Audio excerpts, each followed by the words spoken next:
কিংবা সেতু কর্তৃপক্ষের এই ভবনটি নয়, এখানে পাশে ত্রাণ ও দুর্যোগ অধিদপ্তরের যে ভবনটি রয়েছে মহাখালী রামতুলির দিকে তিতুমির কলেজের দিকে যেতে, আর সে ভবনটিতেও তারা আগুন দিয়েছে এবং সেখানে গুরুত্বপূর্ণ ফাইল কিংবা নথি ক্ষতিগ্রস্ত না হলেও সে ভবনের 53টি গাড়ি সে ভবনেরও ধ্বংসভূত হয়ে গেছে। আমরা যদি একটু ক্যামেরায় যিনি আছেন আমাদের সাথে মেহেদি, আমরা যদি ভিতরে একটু দেখানোর চেষ্টা করি, আপনি যদি একটু ভিতরে দেখানোর চেষ্টা করি, আমরা যাওয়ার চেষ্টা করবো যে বেসমেন্ট গুলো আসলে কি অবস্থার মধ্যে রয়েছে। এখানে ধ্বংসস্তূপের মতো পরিণত হয়েছে, মনে হচ্ছে যে যুদ্ধক্ষেত্র, অর্থাৎ এখানে যুদ্ধ বিধ্বস্ত একটি ভবন। গাজাতে আমরা যেমনটা দেখে থাকি অনেক সময় ফুটেছে, সেরকম একটি অবস্থা দেখতে পাচ্ছেন যে আগুনের পরে উপরে যে সিলিং ছিল সেই সিলিং খুশি খুশি পড়ে গেছে একদম। এই নিচতলা, এই ভবনটির নিচতলাটি সম্পূর্ণভাবে ধ্বংসস্তূপ হয়েছে, আগে একদম সবকিছু পড়ে গেছে। আপনারা নিশ্চয়ই দেখতে পাচ্ছেন, আমি জানি না, একদম মনে হবে যে কোনো যুদ্ধ বিধ্বস্ত এলাকায় আসলে আমরা রয়েছি। সেখানে লিফট যেটি, সে লিফটও ক্ষতিগ্রস্ত পড়ে গিয়েছে। আমি নিশ্চয়ই আপনারা দেখতে পাচ্ছেন যে ভিতরটা আসলে এতটাই ভয়াবহ অবস্থা ধারণ করেছে, মনে হচ্ছে যে যুদ্ধ পরিস্থিতি তৈরি হয়েছিল এখানে। বিমান হামলা কিংবা গাজাতে আমরা টেলিভিশনে যেমনটা দেখে থাকি সেরকম একটি পরিস্থিতির মধ্যে দিয়ে তৈরি হয়েছে। আমরা যদি বাইরের দিকে আরেকটু দেখানোর চেষ্টা করি, আলো স্বল্পতার কারণে দিকে দেখানো যাচ্ছে না। একতলা কিন্তু একদম সম্পূর্ণভাবে, নিশ্চয়ই দেখতে পাচ্ছেন যে সম্পূর্ণভাবে পড়ে গিয়েছে। উপর থেকে যে ফলস সিলিং ছিল সেগুলো খুশি খুশি পড়েছে। পরিস্থিতি এতটাই ভয়াবহ যে এই ভবনটির পরিস্থিতি এতটাই ভয়াবহ যে সেটি আসলে সংস্কার করতেও বেশ সময় লাগবে। আপনি নিশ্চয়ই দেখতে পাচ্ছেন যে সামনে সম্পূর্ণ এই যত চত্বর, অর্থাৎ সামনে যতগুলো গাড়ি রাখা আছে সবগুলো গাড়ি পড়ে গেছে। তারপর তাদের খাবারের ক্যান্টিন রয়েছে সেটি পড়ে গেছে। আমরা যদি একটু বাইরের দিকে যাওয়ার চেষ্টা করি, তাহলে এই যে সড়ক, একটা ঢাকা ময়মনসিংহ মহাসড়কের বনানীর অংশের যে সড়কটি, আর সেই সড়কটির পাশে যে বিআরটির যে ভবনটি রয়েছে আমরা সেটি একটু দেখানোর চেষ্টা করব। আপনারা নিশ্চয়ই দেখতে পাচ্ছেন, প্রথমে বলছিলাম যে এই দিকটা সামনেও দুটো গাড়ি সামনেও দুটো গাড়ি পুড়িয়ে দেওয়া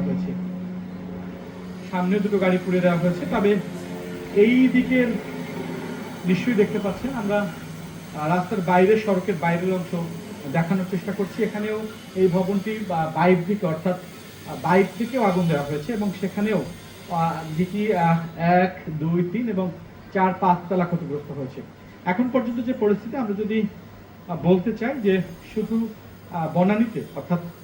বনানীতে ত্রাণ দুর্যোগ অধিদপ্তরের ভবনে আগুন দেওয়া হয়েছে, পাশাপাশি সেতু ভবন কর্তৃপক্ষের ভবনে আগুন দেওয়া হয়েছে, বিএসপির যে কার্যালয় রয়েছে বনানীতে সেখানে ভাঙচুর চালানো হয়েছে এবং পাশে মহাখালীর টোল প্লাজা ক্ষতিগ্রস্ত হয়েছে, আগুন একদম সম্পূর্ণভাবে পড়ে গিয়েছে। দিনের আলো যত স্পষ্ট হচ্ছে, ক্ষয়ক্ষতির চিহ্ন, তাণ্ডবের চিহ্ন ততটাই স্পষ্ট হচ্ছে। আল আমিন হোসেন, ইন্ডিপেন্ডেন্ট নিউজ, ঢাকা। এবার আমরা রামপুরা এলাকার পরিস্থিতি জানবো, সেখান থেকে বিস্তারিত জানাতে যোগ দিচ্ছেন সহকর্মী আদিলুর রহমান। আদিলুর, রামপুরার এই যে রাস্তাটি, এটা তো আমরা বুধবার এবং বৃহস্পতিবার সারাদিনই সকাল থেকেই আমরা দেখেছি সেখানে জ্বালা পোড়া হয়েছে, বিশেষ করে আগুন হোটেল থেকে শুরু করে বাড্ডা পর্যন্ত, এবং সেটি বনশ্রী পর্যন্ত ছড়িয়ে গেছে। আজকে সেনাবাহিনী নামার পর কি পরিস্থিতি এই মুহূর্তে দেখছেন? দেখুন, শুধু বুধবার বৃহস্পতিবার নয়, গতকাল শুক্রবারও কিন্তু আসলে এই যে রামপুরা সড়কে থেমে থেমে কিন্তু আসলে আইন শৃঙ্খলা বাহিনীর সদস্যদের সঙ্গে যারা অবরোধ করেছিলেন তাদের কিন্তু আসলে ধাওয়া পাল্টা দেওয়ার ঘটনা কিন্তু আসলে ঘটেছিল।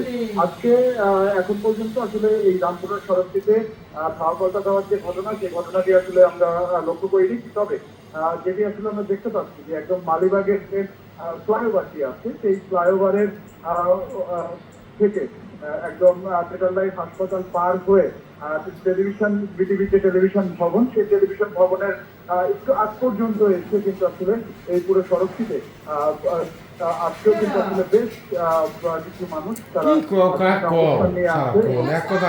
আর রোড ডিভাইডারের মধ্যে যে গাছগুলো ছিল সেই গাছগুলো উপরে ফেলে সড়কের মধ্যে কিন্তু আসলে তারা একই সাথে সেনাবাহিনীর সদস্যদের, পুলিশ সদস্যদের টহল কিন্তু আসলে আমরা লক্ষ্য করতে পারছি। এবং কিছুক্ষণ আগেও আমরা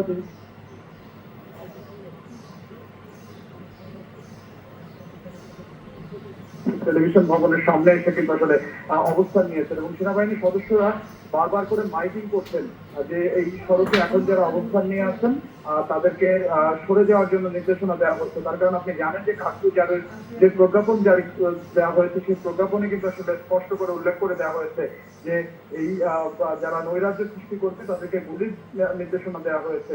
সেই সতর্ক বার্তাটিও কিন্তু আসলে বারবার করে এখান থেকে সেনাবাহিনীর সদস্যরা মাইকিং করে তাদেরকে সরে যাওয়ার জন্য নির্দেশনা দিচ্ছে। সেনাবাহিনীর সদস্যরা যখন টহল দিচ্ছে বা নির্দেশনা দিচ্ছে তখন কিছু মানুষ এই সড়ক থেকে আসলে সরে যাচ্ছে। এরপরে আবারও কিন্তু আসলে কিছু মানুষকে আমরা দেখতে পাচ্ছি যে তারা এসে সড়কে আবার জড়ো হয়ে